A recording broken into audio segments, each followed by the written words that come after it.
Hello friends, कैसे हैं आप सब। आई होप आप लोग बहुत अच्छे होंगे और बहुत अच्छी तरीके से अपने वर्क को कर पा रहे होंगे। मेरा नाम है प्रवीण और मैं एक डिजिटल एंटरप्रेन्योर भी हूं और इसके साथ साथ एक एजुकेटर भी हूं। और पास्ट की कुछ जो स्टोरीज़ हमने पोस्ट की हैं, आई होप आप लोगों को वो स्टोरीज़ पसंद आ रही होंगी। और आज वापस से एक हमें हिला देने वाली स्टोरी जो है, एक्चुअल में हमारी लाइफ को चेंज करने वाली स्टोरी के साथ मैं वापस आया हूँ। आई होप आपको ये स्टोरी पसंद आएगी। तो चलिए शुरू करते हैं आज की स्टोरी। ये बात है एक ऐसे गांव की जहाँ पे दो दोस्त होते हैं, दो छोटे बच्चे होते हैं।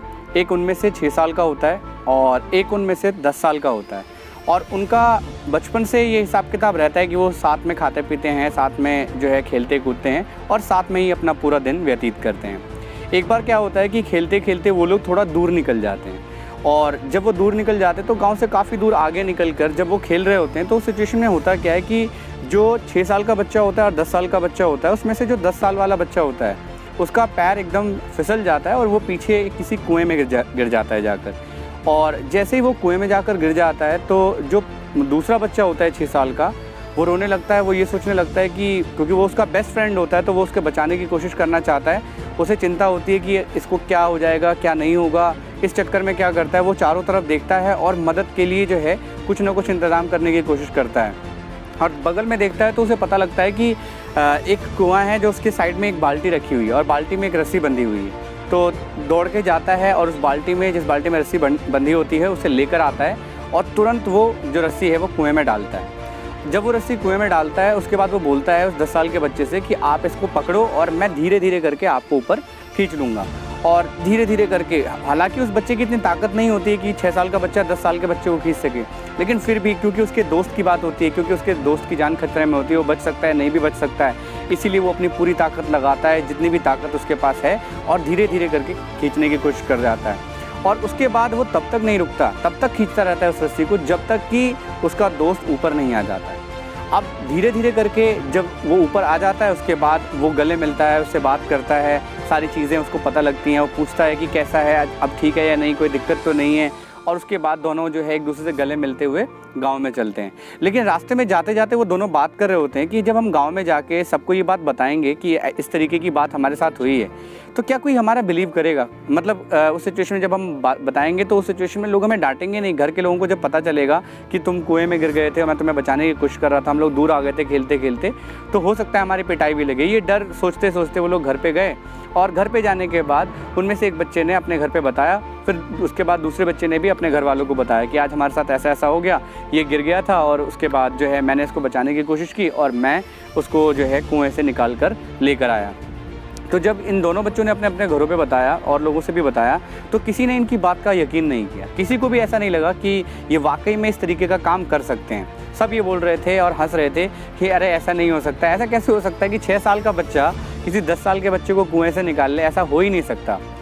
पूरे गांव में किसी को भी भरोसा नहीं था, बट पूरे गांव में एक ऐसा पर्सन था, एक एजेड पर्सन था, एक वृद्ध पर्सन था जिसकी गांव में सब रिस्पेक्ट करते थे। उसका नाम था रहीम चाचा।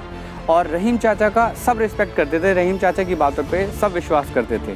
तो जब रहीम चाचा ने ये कहा कि हाँ ठीक है जी, तो ऐसा हुआ होगा, उन्होंने भरोसा दिखाया, तो गांव के सब लोगों को लगा कि ऐसा कैसे पॉसिबल है कि मतलब रहीम चाचा कभी झूठ नहीं बोलते, कभी कोई बेतुकी बात नहीं बोलते हैं। तो एक बार हमें चल के बात करनी चाहिए इस बारे में कि उन्हें ऐसा क्यों लगता है कि ये दोनों बच्चे सच बोल रहे हैं। तो पूरा का पूरा गांव उठकर रहीम चाचा के घर पे पहुंचता है और उसके बाद जो है सब लोग बोलते हैं कि रहीम चाचा आप बोल रहे हैं कि ज़रूर ऐसा हुआ होगा, तो आपको कैसे पता और कैसे समझा आपने कि ऐसा सच में हुआ होगा। तो उन्होंने बोला, रहीम चाचा बोलते हैं कि भाई वो बता तो रहे हैं बच्चे कि ऐसा ही हुआ था एग्जैक्टली। वो गिरा था और उस 6 साल के बच्चे ने उसको खींचा और निकाला और बाहर निकाला। देखो यहाँ पे इम्पॉर्टेंट बात ये है, रहीम चाचा बोलते हैं देखो यहाँ पे इम्पॉर्टेंट बात ये है, ये नहीं है कि उसने उसको निकाला। उस सिचुएशन में इम्पॉर्टेंट बात ये है कि वो ऐसा क्यों कर पाया। किया ये तो आश्चर्यजनक है, बट वो ऐसा क्यों कर पाया, ये सोचने वाली बात है। अब जब इस तरीके की बातें हो रही होती हैं तो फिर वहाँ पे रहीम चाचा 2 मिनट के लिए शांत हो जाते हैं और उसके बाद फिर बोलते हैं ये बच्चा ऐसा इसलिए कर पाया क्योंकि जब ये बच्चा 10 साल के बच्चे को निकालने की कोशिश कर रहा था और अपनी पूरी एफर्ट लगा रहा था, तो उस टाइम पर इसको ये बोलने वाला कोई भी नहीं था कि तू ये नहीं कर सकता है। इवन ये खुद भी नहीं था, ये खुद भी इतना ज़्यादा इंटेंसली मेहनत कर रहा था और अपने दोस्त को बचाने के बारे में बात कर रहा था कि उस सिचुएशन में इसको खुद को भी इतना होश नहीं था कि ये इस चीज़ को सोचे कि ये कर भी सकता है या नहीं कर सकता है। बात सिंपल सी है कि जब भी आप अपनी लाइफ में कोई भी गोल सेट करते हैं, कोई भी ड्रीम बनाते हैं, कोई भी एक सपना देखते हैं अपनी लाइफ में अचीव करने का, तो सबसे पहले क्या होता है ना, हम खुद अपने आप को रोकना शुरू कर देते हैं, हम खुद अपने आप को रिस्ट्रिक्ट कर देते हैं और धीरे धीरे करके उसके बाद और लोग आ जाते हैं, फिर और लोग आ जाते हैं, फिर पूरा का पूरा गांव आ जाता है, फिर हमारे रिश्तेदार आ जाते हैं, फिर हमारे बहुत सारे लोग आ जाते हैं। और जैसे जैसे लोग आपको कहते जाते हैं कि आप ये नहीं कर सकते, नहीं कर सकते, धीरे धीरे जो आपकी टेंडेंसी है वो इतनी ज़्यादा बढ़ जाती है कि जिस काम को आप कॉन्फिडेंटली कर भी सकते हैं उस काम को भी आप नहीं कर पाते। और ये चीज़ हम सबकी लाइफ में एप्लीकेबल है। हम सबको एक बात ध्यान रखना चाहिए, जब भी आप किसी काम को करने की बात कर रहे हैं तो हमेशा सबसे पहले ये सोचिए कि आप उस चीज़ पे बिलीव करते हैं या नहीं, आपको बिलीव है या नहीं कि आप उन चीज़ों को अचीव कर सकते हैं, आपके बस का है या नहीं, ये आप सोचिए। और उस वक्त में आपको ये नहीं सोचना कि ये होगा या नहीं होगा, आपको ये सोचना है कि मैं इसे कर कर ही रहूँगा। अगर आपने कोई गोल बना लिया है, अगर आपने कोई ड्रीम ले लिया है, तो अब आप उसके लिए काम करिए, क्योंकि जितना आप काम करेंगे उतना आप ड्रीम के क्लोज पहुंचेंगे, गोल के क्लोज पहुंचेंगे। लेकिन जितना आप ये सोचेंगे कि ये मुझसे होगा या नहीं होगा, तो शायद आपको अपने गोल्स तक पहुंचने में बहुत बड़ा समय लग जाएगा।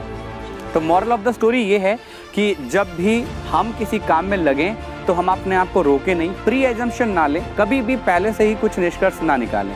अगर लाइफ में हम पहले से ही बहुत सारी जजमेंट्स दे देंगे तो फिर हम अपने एफर्ट्स कम कर देते हैं। तो आपको ये ध्यान रखना है, मुझे ये ध्यान रखना है, हम सबको ये ध्यान रखना है कि जब भी हम लाइफ में कोई बड़ा गोल लेते हैं कि हमें ये अचीव करना है, तो उस सिचुएशन में सिर्फ गोल को पूरा करने के ऊपर एक्शंस लेने पर ध्यान देना है, उनके आउटकम्स पे ध्यान नहीं देना है। वो गीता में ऐसा लिखा है, कई बार लोगों ने बताया भी है कि हमें अपने कर्म की चिंता करनी चाहिए, फल की चिंता नहीं करनी चाहिए। क्योंकि अगर फल की चिंता करते रहेंगे तो कर्म करने में और ज़्यादा समय लगेगा और आपको रिजल्ट्स नहीं मिलेंगे। तो जैसा उस बुक में, उस होली बुक में लिखा हुआ है, हम सबको इस बात का ध्यान रखना चाहिए कि हम अपने काम पर बिलीव रखें, हम अपने एक्शंस पर बिलीव रखें, ना कि हम ये देखें कि वो होगा या नहीं होगा। अगर होना होगा या नहीं होना होगा वो बात की बात है, पहले हमें अपना फुल एफर्ट देना चाहिए। आई होप आप लोगों को इन दो बच्चों की जो इंस्पिरेशनल स्टोरी है वो पसंद आई होगी।